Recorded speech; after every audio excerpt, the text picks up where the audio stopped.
নবীজির জীবনের দুইটি দিক, একটি হচ্ছে সুরত আর একটি হচ্ছে সিরত। সিরত অনুকরণীয় আর সুরত প্রশংসনীয়। এ সুরত ধারণ করার ক্ষমতা কোনো মানুষের নেই। তিনি ছিলেন মধ্যম আকৃতির সুঠাম দেহের অধিকারী একটি মানুষ। তার চুলগুলো ছিল ঘাড় পর্যন্ত প্রলম্বিত, হালকা হালকা কোঁকড়ানো।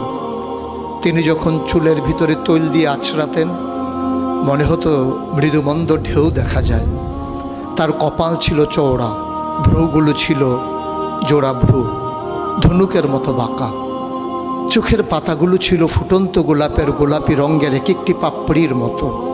তিনি কখনো বা যখন চোখের পলক ফেলতেন মনে হতো মৃদুমন্দ বাতাসে গোলাপ পাপড়ি যেন দোল খাচ্ছে। তার চোখের সাদা অংশ ছিল রক্তিমাভ সাদা, কালো অংশ ছিল কৃষ্ণ কালো।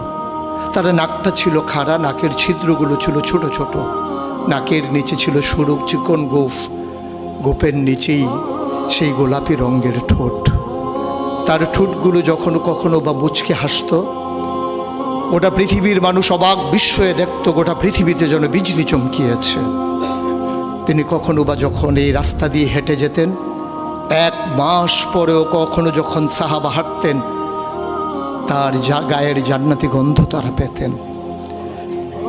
মায়েরা উম্মাহাতুল মুমিনিন যারা, তারা নবীর যখন কখনো এই ঘামে ভেজা শরীর নিয়ে ঘরে ঢুকতেন, কপালের ভিতরে মুক্তোর দানার মতো ঘামগুলো যখন জমে থাকতো, মায়েরা ছোট্ট শিশি খুঁজে সেই ঘামগুলো শিশিতে ভরে জমা রেখে দিতেন, কখনো বা ঈদে কোনো অনুষ্ঠানে যেন আতর হিসেবে ব্যবহার করতে পারেন।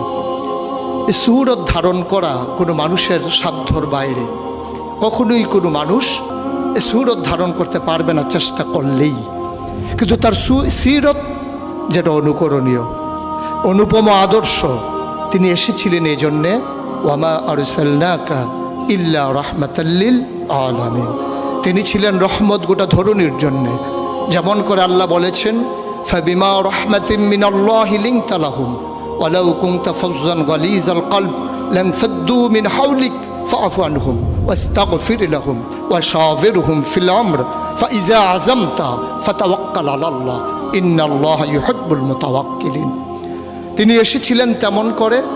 কেন তাকে পাঠানো হয়েছিল? আল্লাহ নিজেই বলেছেন, লাকাদ কানা লাকুম ফি রাসূলিল্লাহি উসওয়াতুন হাসানা। তিনি ছিলেন মডেল, তিনি ছিলেন আইডল, তিনি ছিলেন আইকন, তিনি ছিলেন অনুপম আদর্শ, তিনি ছিলেন